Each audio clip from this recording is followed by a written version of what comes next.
So we are live now. Dear participants, panelists, the session chairs, I'm Lalit Bhasin. I'm the National President of Indo-American Chamber of Commerce, and on behalf of the Regional President, Dr. Upasana Arora, and other office bearers, I welcome you to this very important and significant third Indo-US Services Summit. And the theme is Vision for Accelerating Indo-US Services Sector. And under this event which we are hosting today, which is starting just now, the first session is on the legal services, and that is opportunities and challenges so far as the legal services are concerned. This will be followed by session on banking, financial services, and insurance. There the theme is constant evolution and acceleration of the financial services sector in India. Then from 1 to 2 p.m., we have the session on IT and ITES, unleashing the power of artificial intelligence, exploring opportunities and challenges in the age of artificial intelligence. This will be followed by a session from 2 to 3 p.m. on travel, tourism, and hospitality. That is Vasudhaiva Kutumbakam, one earth, one family. And then from 3 to 4 p.m., we have very important session which will be chaired by the Regional President, Dr. Upasana Arora, on healthcare, that is the medical value travel. This will show some new aspects of tourism travel.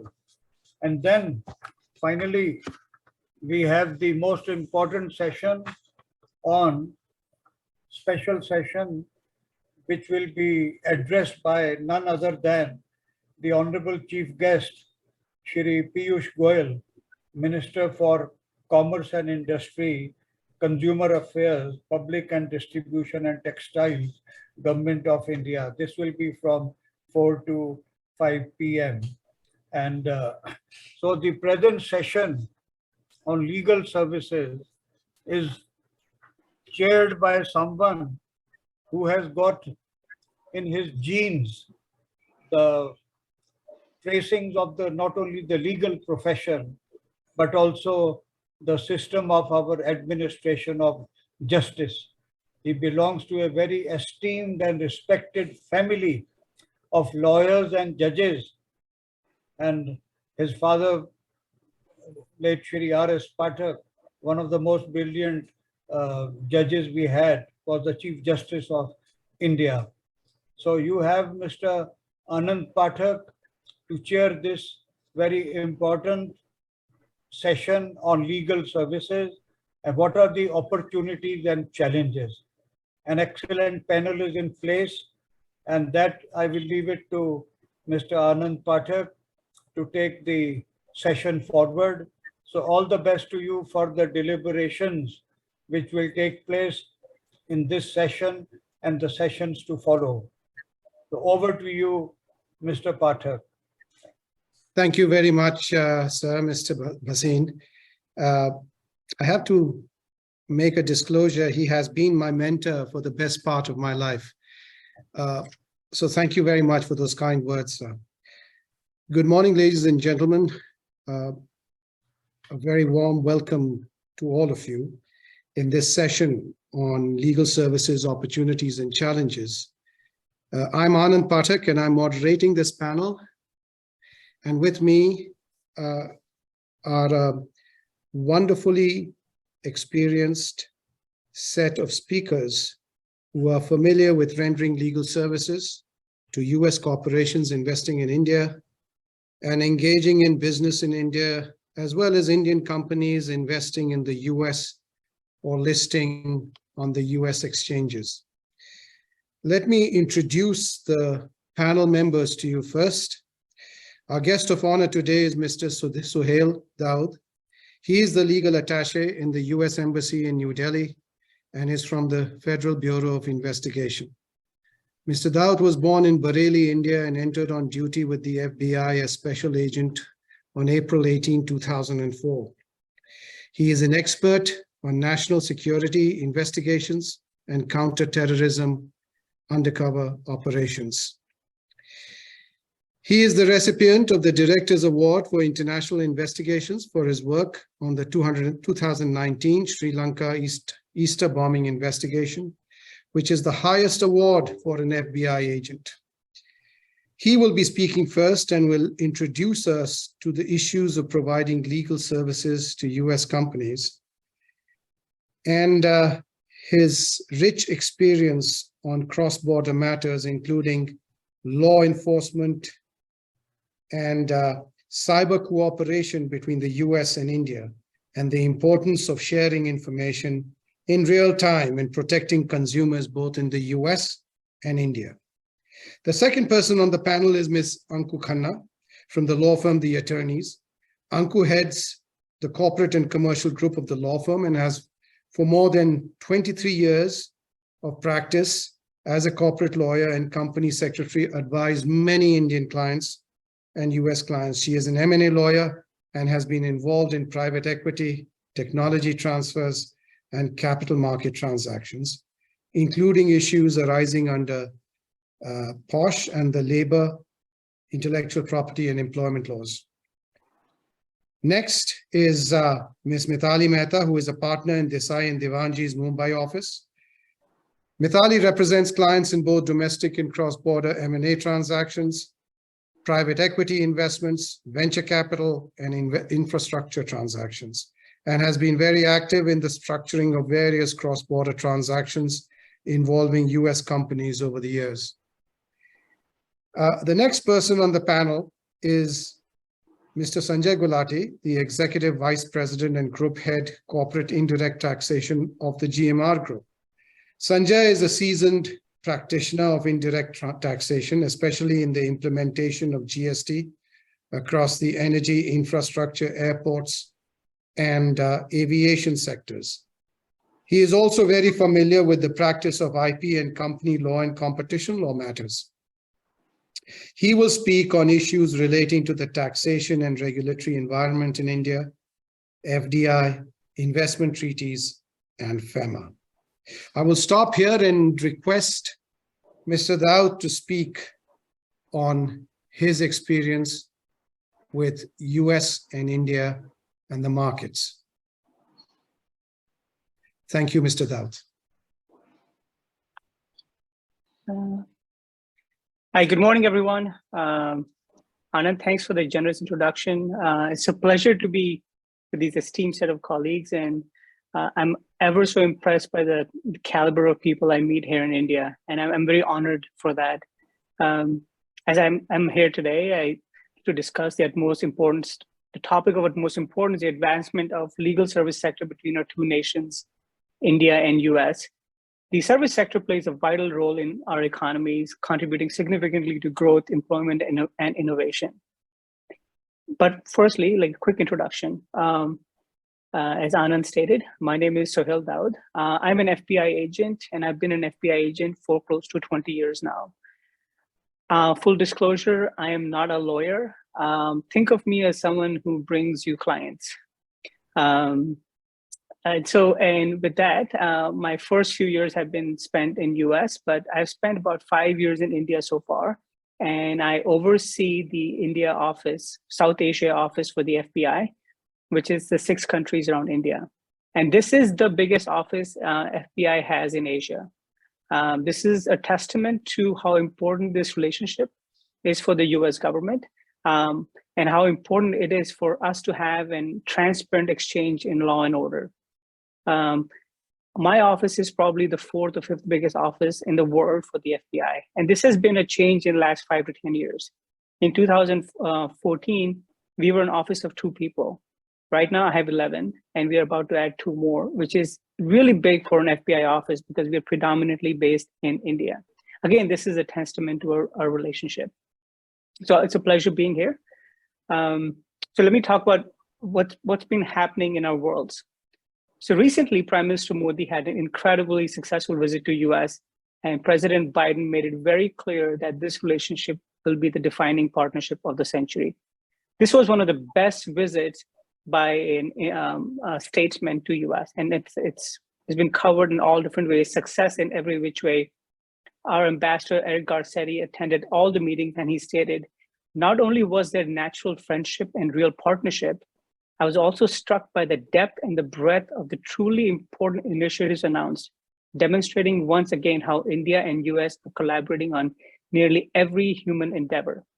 The projects we are initiating will change the world. And just to give numbers, like India and US, there's so much exchange. Last year, 1 out of 5 student visas that was given internationally was to an Indian student. About 200,000 students in US, Indian students are studying in US right now. India is also, US is also India's largest trading partner. I actually didn't realize this till I read Ambassador's speech. Last year, our two-way trade was $191 billion. So there's a lot of exchange happening between our countries. A lot of doors are opening, and I think this is why this is such an exciting time to be here. I'm thrilled to hear about the legal service sector being opening. So now back to what FBI does internationally. Think of us as kind of like the brakes in a car.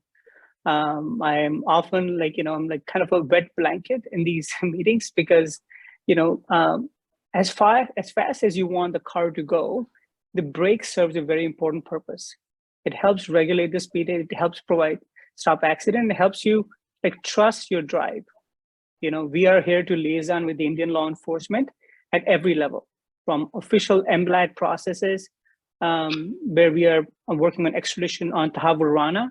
To 2 months ago, we brought Deepak Boxer from Canada back to India. So we're involved at every different level with Indian law enforcement. Priority for my office is counterterrorism, but very close is cyber and public corruption matters on both sides. And this is where I think we intersect with each other. We're seeing an enormous increase in cyber and public corruption matters, which is a byproduct of increased exchanges between our nations. So without law and order, everything else falls apart. If people cannot trust the system, if people lose faith in the system, the ripple effect can have a chilling effect on everything that follows, to include exchanges such as increasing the service sector. If we can't trust each other, if the Indian services here don't believe they have support of the US law enforcement and vice versa, this process stops, or it gets halted, or it gets caught in bureaucracy, and exchange gets delayed. So that's part of my job. While I am law enforcement, it's also my job to make sure that both countries are prospering and people are being treated fairly. The law is enforced fairly across the board, whether the victims or the subjects lie in US. So if someone in India is cheated by someone in US, we will take that just as seriously as it's vice versa, and we'll push to get justice for them. So as I understand, there will be an onset of legal service sector exchange. There's an increase in that. And this should bring about a lot more transparency and options for preservation of law and order and consumers' faith in fair exchanges. There will be challenges along the way as we try to learn each other's systems. There'll be challenges as we try to work with evidence in foreign land. But like our ambassador said, this raises an interesting challenge. In so many areas, we are cooperating more closely than ever we imagined we could. So what do we do when our partnership achievement outstrips our early expectations? We reframe our vision, we rest the moment, and we dream even more ambitious reality, and we make it real. With that, I'd like to thank the organizer for inviting me, and I look forward to a robust exchange and discussion with the esteemed panels. Thank you so much for your time.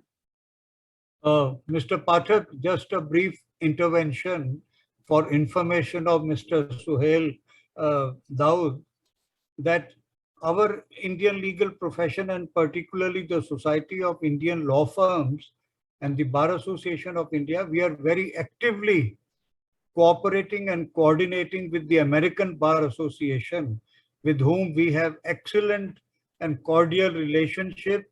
Not just that, there is exchange of delegations between our profession and the ABA delegations, and we do have periodic webinars and conferences And our one big delegation is going in the month of August to the United States, and that will be a delegation of professionals. So I thought I'll just share with you that these are the common values that we have with the American Bar Association. Thank you. Sorry, Mr. Chairman, sir, for this intervention. Sir, I just wanted to supplement what you said. It's very interesting how we've shared values with the United States over the past so many years. You may recall the famous Miranda judgment, the Miranda rights, and Chief Justice Earl Warren's judgment in Miranda rights. He cites a Supreme Court of India judgment in that famous case. So that was very interesting. I came across this information very recently and found it very interesting. I agree with what Mr. Daud has said. I think the recent successful visit of our Prime Minister to the US is going to see a significantly greater amount of trade between the US and India. And I think there is no doubt about the fact that whatever happens in the US economy impacts us in India. Whether you look at some events that took place, the subprime crisis in 2007, 2008, that impacted many economies, Western economies and the Indian economy. And the most recent collapse of the Silicon Valley Bank that impacted many Indian startups. So it is clear that it is now an era where India and the US will have much closer trade ties going forward. Mitali, I turn to you. What do you see as opportunities to expand and enhance this international trade from the perspective of legal services? You're a well-known M&A lawyer. How do you see that expanding the services to US corporations coming to India? Hello all. Hello to our esteemed panelists. Thank you for this opportunity. Ever since liberalization, it has been a very, very active practice for India to be partnering with the US and companies in US. And given the current climate of and all the attention and the focus that we are seeing towards India right now as one of the most emerging markets, and kind of the place to be with all the emerging sectors and all the tech related sectors and everything that is going on. I believe we are anticipating a lot of interest from US based funds, US MNCs, independent investors from the US, HNIs from the US, and who are looking at active opportunities where they could be investing in India, So it could be all kinds of different sectors. It could be anything and everything, private equity, mergers and acquisitions, even the smaller startups, in fact. The smaller startups that are, out looking for funding today are seeing a lot of interest from different kind of sectors in the US, not just the tech guys, but even our domestic manufacturing related sectors are being looked at very, very closely by individuals, MNCs and funds in the US. So what we are anticipating is we are anticipating a lot of cooperation between US and India, with all the law firms, in fact, working together. We have all of these relationships that we have with various law firms in the US. So we keep having, reciprocal arrangements with them where we advise their clients, where Indian investors, Indian clients are looking to kind of invest in the US, set up their parent entities or subsidiary companies over there with all the, opportunities that are available in the US. So from that standpoint, we are looking at a continuous information exchange, trade exchange between the India and the US. So I think it is only going to increase in the times to come. And we're hoping for more and more to, sort of continue. I agree, Mitali, because what I see when I came back from the US after practicing there for many years, what we see today in M&A deals in India there is not much difference in the agreements that are being drafted in the Indian market in acquisitions to what is there in the US. I think the structuring, in fact, in some cases, I believe the structuring in India of transactions is far more innovative as compared to some of the structuring that takes place in the US. Anku, what do you think are going to be some of the challenges that you see? Of course, we've talked about the opportunities, and Mitali has done that very eloquently. But what do you see as some of the challenges that we face? Yeah, so good morning, everybody. It's really great to be here, discussing on this topic with all of you. So just to, my view on all the challenges, there are immense challenges that we are facing in India from the Indian side whenever we are, dealing with these transactions with US companies or any other companies, when we talk about cross-border transactions. So yes, we have to go a long way. Our regulators have to, help us in clearing the path so that we are able to deal with this issues and this bottlenecks which come to us. So if I could just give you a few examples, yes, while we do a lot of incorporation of foreign entities in India, like, US based subsidiaries in India or a joint venture company in India, we face a lot of issue with ROC while, incorporating a company. When we, on one hand, we talk about, ease of doing business, and on the other hand, it's like we can't even promise our clients that, the company will be incorporated in 3 to 4 days time, because usually it takes a long time because there are technical glitches, there are something or the other, something or the other comes, is there on the side of the ROC. That is one. Then we also face a lot of challenges with, as you just said, that there are structures and, India is very well equipped to deal with those structures. But there are a few structures which I would like to, one of them I would like, recently I dealt with, and I would like to, mention over here, was one of the companies which was accepting, ODI from India, from one of my clients. They had this agreement which was all about crowdfunding. And crowdfunding is something which is not still, legally allowed, permitted in India. So we had to change the entire agreement, because our client was very much interested. He is an HNI and he wanted to invest in that company, which was, doing something in the environmental space. And we had to explain the entire thing to the other side, to their lawyers, that why this cannot, go through the RBI channel and there would be restrictions. So the entire structure, I mean, I would take a long time to explain what were the hurdles, but just to put it in short, we changed the entire agreement and they accommodated us because, of course, money was coming and everybody wants money these days. So they accommodated us. So something like these, when we talk about, globalization and we talk about all these things that India is level playing with US, we have to see back to our regulators. We have to amend those laws. We have to see how it works. And of course, protection is always there. Regulatory protection should be there, but unnecessary protection is not required if we have to level play in the era of globalization. Sanjay, I come to you next, since you handle this from an in-house business perspective.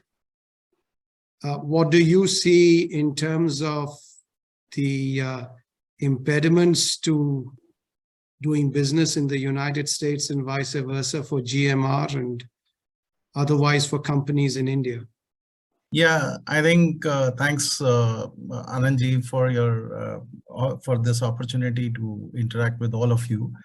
The important part here is that when we are talking about globalization and globalization of trade and globalization in other aspects of our bilateral trade, it is important that the ease of doing business need to be considered as one of the paramount area. And what are the areas where we can, collaborate and mitigate those challenges, what we just discussed in this panel.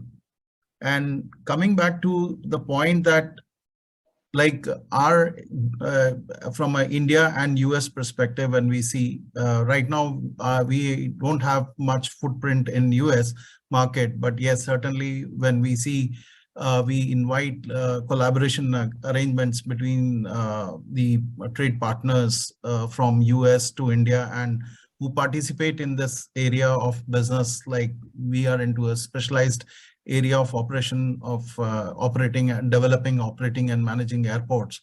And we too have power generation assets where we are dependent on US supplies.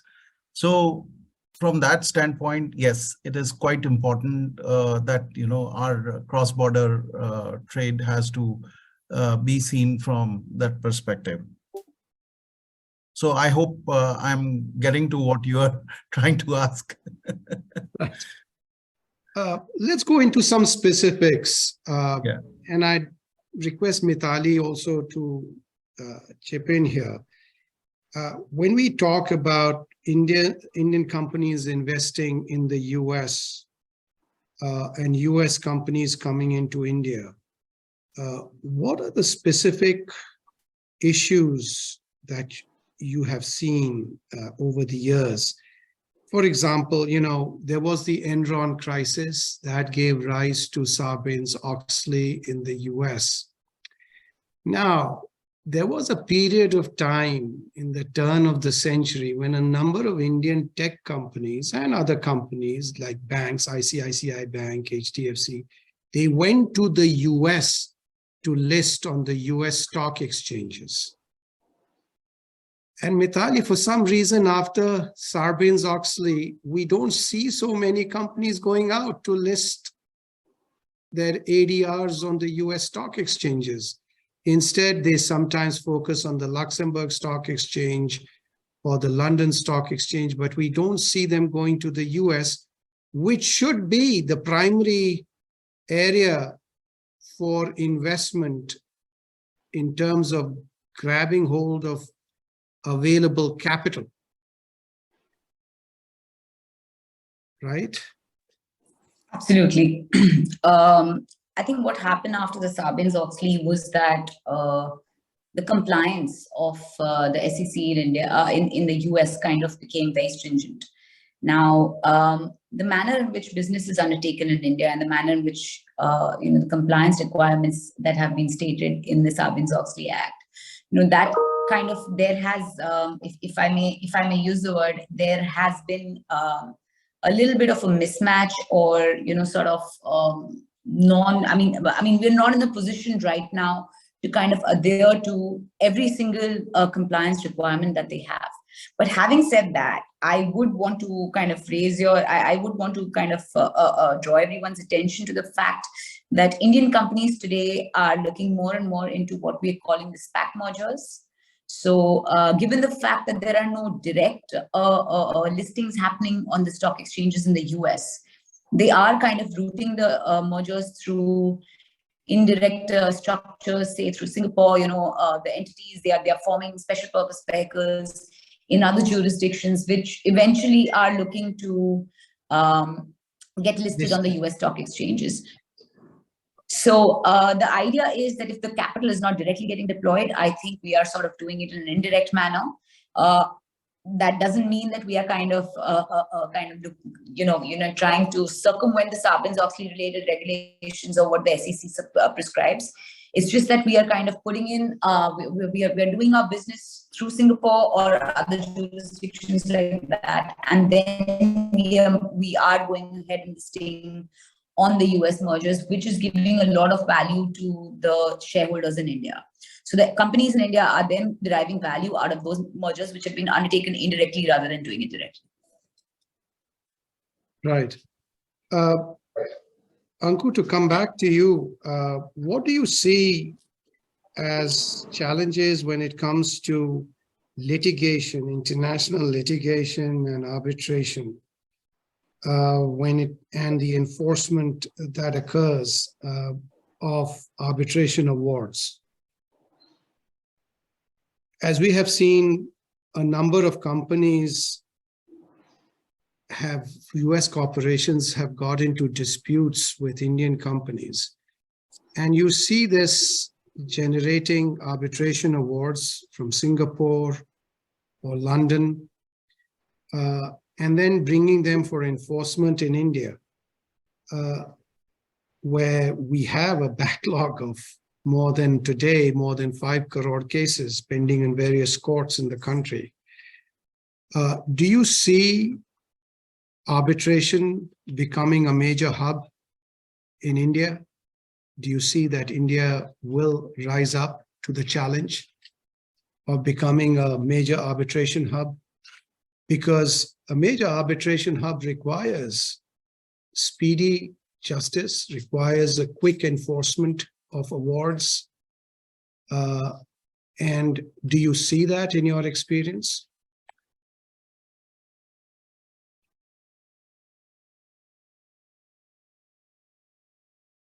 Sorry, I think we may have lost Anku.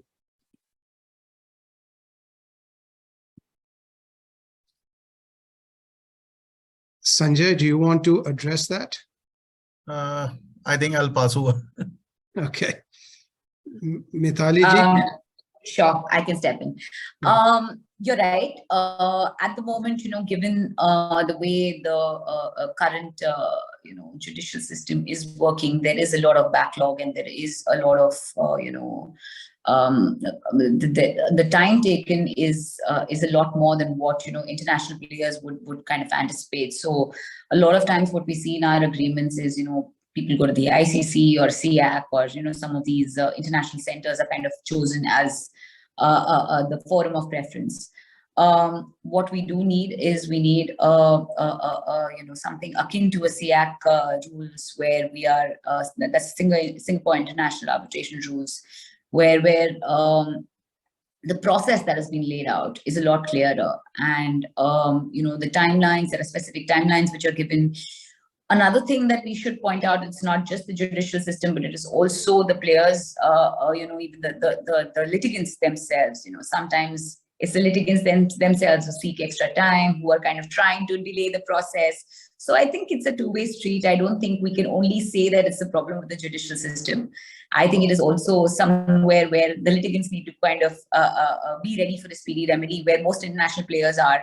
Sometimes we do see that coming out of India, that people want to take their own time to do the needful. But having said that, yes, I think we need a whole lot of more panelists to kind of become a part of CNMCI, where the Mumbai Center of International Arbitration is now gaining quite a bit of momentum. We're seeing them coming up in a lot of our agreements as the chosen forum. So I think I think the progress on that part is a little slow, but I think we are getting there. So Mitali, if I may intervene. Go ahead, sir. Since I chair, the Chartered Institute of Arbitrators, right, sir. branch, I have certain views. You rightly pointed out about 5 crore cases which are pending all over. Therefore, there is hardly any justice which our citizens are getting. With regard to the corporate disputes, Prime Minister has rightly said why India cannot be hub of arbitration.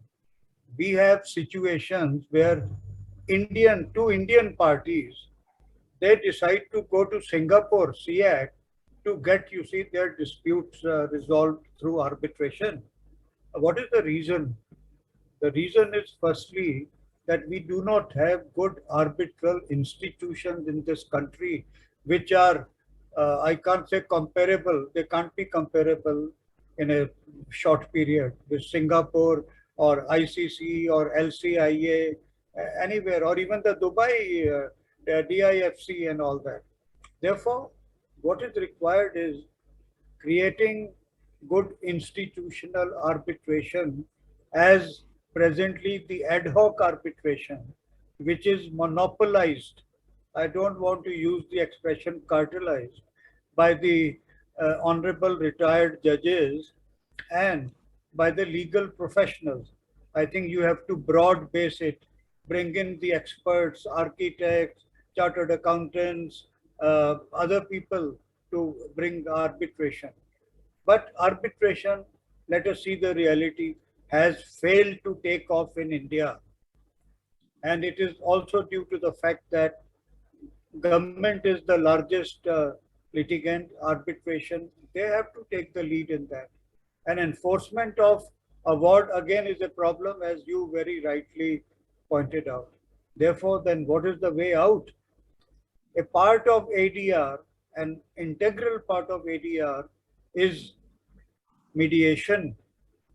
You need trained and good mediators and arbitrators, not just confined to judges and lawyers. So those mediation, it is in our culture, settlement, samjhauta, you see, consensual form of administration of justice, not adversarial. So we have to go back to that. I'm sorry for this intervention. Also, it's very enlightening because it's very helpful. I myself consider myself a victim of this delayed enforcement process, in the sense that, we are representing Daiichi Sankyo against, what happened in the fraud that occurred in Ranbaxy. And we are still waiting.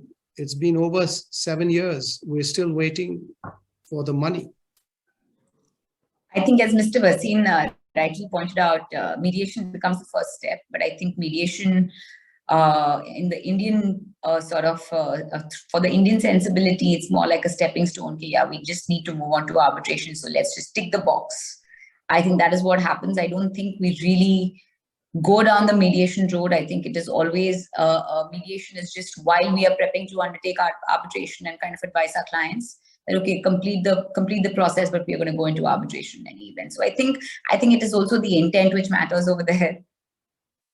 And a lot of innovative thinking by litigators in India. Yeah, here I'll step in. I think one of the point is that, yes, do we have a systematic training of arbitrators here, and have we institutionalized through our institutes, law colleges or faculties where formal training is given in this particular area, and then we step out and say that we have created a formal setup of institutional arbitration. I think that is one.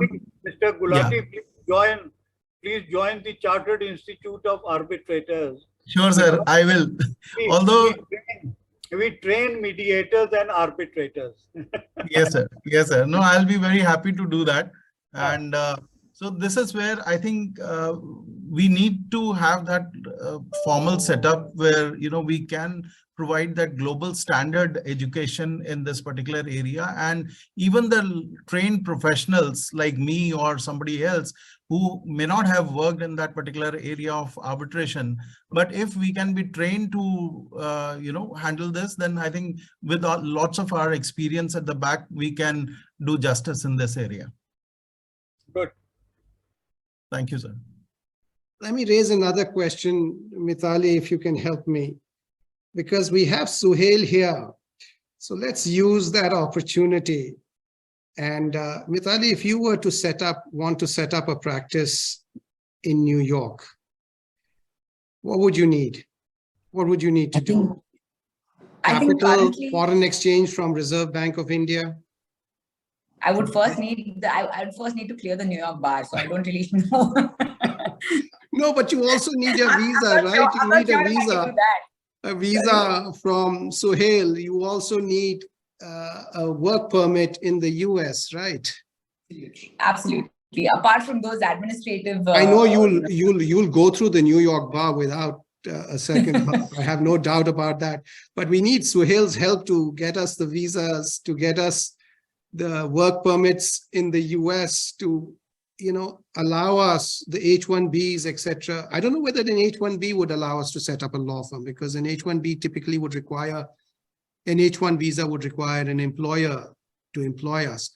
But what would it take to set up an office in New York, for example? But Mr. Pathak, that would depend upon state to state in the United States. True, sir. So I know that Mitali will get through the New York bar like that, but So I've been out of studying for a very long time. I've only been advising clients. So So let's go beyond. So we need Suhel's help to get us the visas, and advise, or the US Embassy to advise how, with the opening of the Indian legal market, how the reverse process can also start for some Indian law firms to set up offices in places like California and New York. And because I know that you don't necessarily have to get a JD degree in the US to be able to sit for a bar exam. Once you sit for a bar exam through an LLM, I believe in California, you can do it without a law degree. You can sit for the California bar. But once you get through the bar, how do you set up an office without the visas, without the work permits?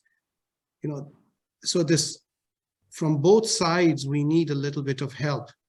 Both from the India side, of course, we have a partial opening, I would say, not a complete opening of the Indian legal market, because the Bar Council has allowed foreign firms to come and set up in India, not merge with firms in Indian firms, but set up in India, and to practice foreign law, but not be able to go to courts. Can we do something like that in the US? So Anand, like I would actually turn this question back to you. Like, I think you're the trailblazer here. Like, you know, I mean, you kind of like the unicorn, which is you got a degree from UK, and you know you are allowed to practice in India, and you're allowed to practice in US. So, like someone like you and a few other people like you, I think you guys are like in a perfectly situated situation right now where this market is opening, and you've already been there and you've been doing that. I agree to some extent, Suhel, with what you say, because I fall in a certain gap as dual. You're a unicorn. You're kind of a unicorn. We just need to replicate some more. No, Mr. Daud, the problem is that within the United States, lawyers cannot practice from one state in another state, because there are state regulations, and there is no uniform law as we have in India, the Advocates Act, which is applicable throughout the country. So each state, you see, will have its own procedures, processes, laws, whether to allow anyone from overseas to practice there. Therefore, that is a very formidable problem, you see, that Indian professionals would face. They can approach any state, but they can't approach United States as a whole for a right to practice there. Here I have a suggestion. You know, what between the two countries and to government level, we should identify areas of common and mutual areas of interest and opportunities, where we can say that if it is to allow cross-border movement of professionals. So there should be a category, and then, you know, while there are categories, I'm not saying, but, you know, there should be a specific category where a lawyer of an Indian origin wants to visit US for a particular purpose of representing a matter, or like cross-border merger and acquisition or something. There should be, you know, that identified category, and one applies and one gets immediately without having to, because he holds a degree and he practices in India and he wants to visit US, should not be a hurdle. And if we bring that category, it's like, you know, green card, you know, one applies immediately and the visa gets processed, whether it is for 6 months or for 1 year or 5 years, etc. A multi-entry visa. So that level of simplification is required between the two countries in terms of allowing those respectable professionals, you know, who wants to practice in both sides. And to add to that, I think from our side also, we need to change a lot of laws. For example, if foreign firms come to India, we have to have a situation where they can take their earnings out of India without too much red tape going through RBI permissions. We also have to be careful that our tax people are not as aggressive as you saw in 2009 against Clifford Chance. And there is another aspect to investment by foreign companies in India. I call it the Abhimanyu syndrome. It's easy to come in, but difficult to go out. Yeah. Some part of that is, of course, practical because the rupee devaluation that occurs, you come in and invest at 60 rupees to the dollar. When you try and exit, it is 82 rupees to the dollar. Half your gains have just been lost in the rupee devaluation. The second issue that often comes up is how do we simplify our labor laws? We have an Industrial Disputes Act, which is so archaic in many ways that you can get lost in just the various subclauses of Section 25 of the Industrial Disputes Act and just be completely lost in that for the next several years when you're trying to close an operation in India and leave India. No government is willing to sign off on a closure application because naturally there are constituencies there that have to be protected for the next election. And so you have these difficulties of foreign investment in India, which wants to then exit and maybe come back in a different form. So go ahead, Sanjay. I have a thought here. While there are both positive sides and there are, areas of opportunities where, the laws can be simplified to bring it at par with the international global standard of trade and commerce.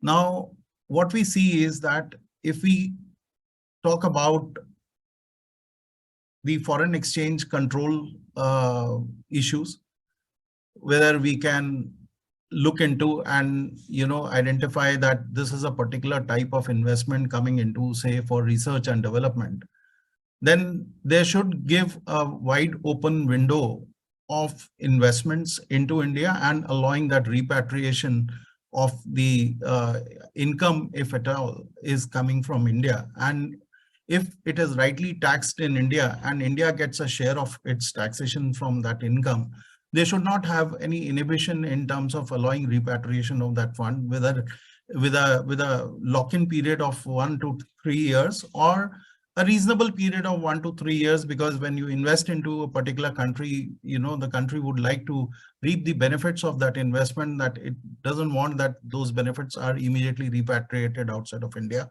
And it gives an opportunity of reinvestment into India. So the whole purpose of giving that lock-in is that they want to encourage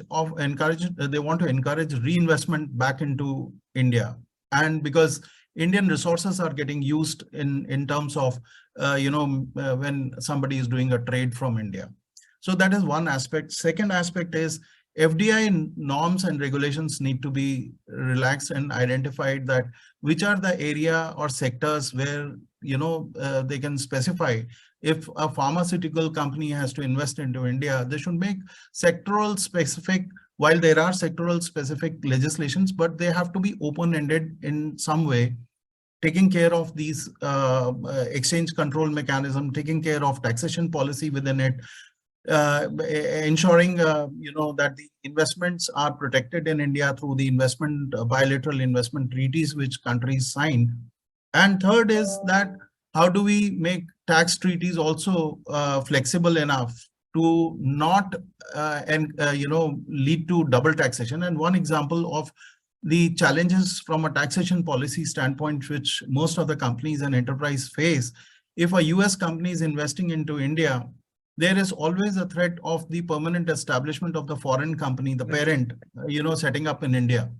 And how then in that case, because I have dealt with the cross-border when I was part of Walmart Corporation, and Walmart set up its business in India, and the way we had to structure the arrangements, the intellectual property agreements, or or the know-how agreements, etc.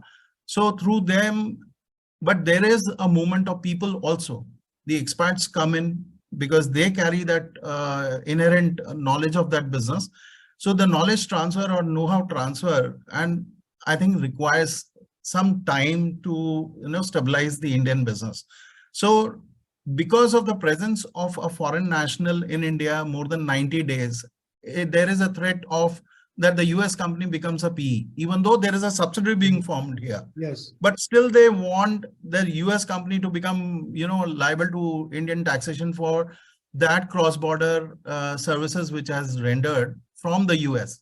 So what I mean is that when we make our policies, we make very thoughtfully our policies to be open-ended to a sense that one, yes, if we are allowing foreign company to invest X amount of dollars in India, then you should say that you have the 5 benefits of investment in India and no questions asked.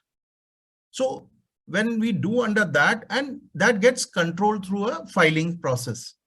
So you make the filing process so that you see that the companies are not violating those the flexibility offered through that investment route. So these are the areas which both countries have to see and remove those bottlenecks. And that's the reason the foreign investment doesn't come so easily in India, because they see that most of the foreign companies gets into tax issues. And the tax magnitude of those tax issues are such that it wipes out its profitability completely. I mean, the Vodafone case, Sanjay, was a Vodafone case. Was a big disincentive for foreign investment. It has left such a bad, picture in the mind of all investors globally, and thereby it's just because of that tax policy framework. I think the companies feel very difficult to stay here. And they don't invest into immovable property. They don't buy assets here. They just lease out, and they see that, if they don't buy any permanent structure, their investment will not be blocked here, etc. But while we are not like China, I mean, India is quite from a positive side. If we see, there are 2-3 positive sides of the investments in India. The value of money, the value of investment also always gets appreciated. Indian laws are comparable to the global other countries' laws. It's very, very, safe in terms of allowing investment protection. Third, from the Indian government has always given preference to the foreign investors and provided as much possible ease of doing business here. And now, with the advent of time, there is a single window process which the Government of India, Ministry of Commerce has introduced. By virtue of that, now a foreign company comes and applies under that single window system, window, and get all clearances in one shot. Within a certain time, they get all clearances. They don't have to worry about going to states to independently deal with that. So once you apply through that, it's so easy to get things done, and your investment repatriation is also very flexible here. So no questions asked. Yeah, in terms of just wanted to, because we're running out of time, I just want to make one point to Suhel. Suhel, you'll be happy to know that a new law is about to come out and be enacted that will provide a lot of lawyers representing the digital companies in Silicon Valley an opportunity to come to India to actually help out their clients. So I see the new law, ex-ante regulation of digital markets, which is basically going to regulate Apple, Google, Meta, Amazon, the big 4, and many others, which will be an opportunity for all these US lawyers to come to India and advise their clients here. So, like, what has changed? Like, what were they not allowed to do before? I mean, they still can litigate in India. They can't litigate in India now, right? What can they do that they were not allowed to do before? what this will do is it'll give them an opportunity to come to India and help their clients justify why the laws are inappropriately applied to their conduct in India. And of course, they will need Indian lawyers to help out. So what is exciting here is that this new legislation will give a lot of opportunity for US lawyers to interact very closely with Indian lawyers to present their point of view to the Competition Commission of India. And you'll see a lot of cross flow of ideas, and not just lawyers, it'll be economists and firms of economists doing this over the next several years. What is the legislation called? It'll be, it's still to be enacted. It's in the process of being, drafted. It'll be, it'll be a Digital Competition Act, essentially focused on regulating the conduct of digital markets. You have an equivalent of that in the EU, which is called the Digital Markets Act. And of course, then the privacy laws that are going to be brought into effect here. Yeah, see, I think like the whole social media and like Twitter, it evolves so fast threads, that, for a while, anything goes, and now laws are starting to catch up, because I think we're all realizing that what works in one country sometimes doesn't work in another country, and vice versa. And if there cannot be universal laws for example, the First Amendment issues on social media, right? It just I always give an example of, when I get hit with it, about the time when the priest in Florida wanted to burn the Quran, and the president of the country, president of US, couldn't stop that priest from burning the Quran. When I give this example to my counterparts in India, they assure me that he would be stopped from burning Quran legally, right? Like, because that would directly lead to deaths, right? Like in US, that falls under First Amendment issues. So I really hope this goes through, and there's an understanding in social media companies as well that the different countries, different cultures have different laws for a reason. Like if you put, for example, a picture of a god on an animal in US, that's totally fine. You do that in India, there'll be riots and people will die. There is a difference in how things are taken, but different cultures, and that has to be a part of the equation. That's a constant discussion we're having, and I deal with that on a weekly, monthly basis when something happens. And sir, sorry to interrupt. You're left with 2 minutes. Is there any questions from the audience? Since we don't see an audience in these. Yes, so we have more than 500 people. We can't take direct questions. So yeah, so they will email us. So I will forward them to you. Mr. Pathak, one passing comment. When you said US lawyers will be able to come and advise their clients, that is even now without the Bar Council rules permissible. Fly in, fly out. That is permitted, you see, under the Supreme Court judgment. So that advisory service and all that is open to them. It is open to us when we go overseas. So that sort of reciprocity is already there. Yeah. And that is a good opportunity. Yes. So I just want to add one more thing that, a few days back, I was in conversation with one of the UK-based, law firms, and we were discussing about this free entry, and you was so, eager that this legal services should be allowed in India.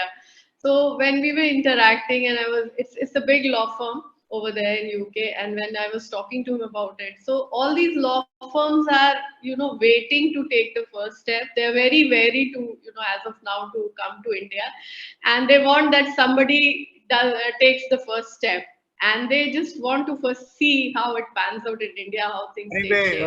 And then you can, Anku, you can inform them that so far the Bar Council of India has kept in abeyance their rules as per the press release issued by the Bar Council of India on 6th of June 2023, that the rules framed by them have been kept in abeyance because there are serious issues with regard to their implementation, and those issues will be taken up with the law firms and other stakeholders. Then a final view will emerge. So that is the present position today. Thank you. Thanks very much, sir. Thanks very much to all the panel members.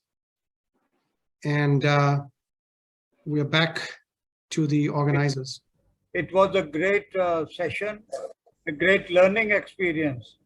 You see, even for me to learn so much about different aspects of the opportunities and challenges in the legal services sector, and also touching upon how we can promote Indo-US economic cooperation through legal support, which has to be provided, you see. So I think it was an excellent session. Discussion was of highest caliber and so appropriately and finely moderated by none other than Mr. Anand Pathak. So I thank him and all the panelists on behalf of, as a national president, and also on behalf of Dr. Upasana Arora, the regional president. Thanks a lot. Thank you.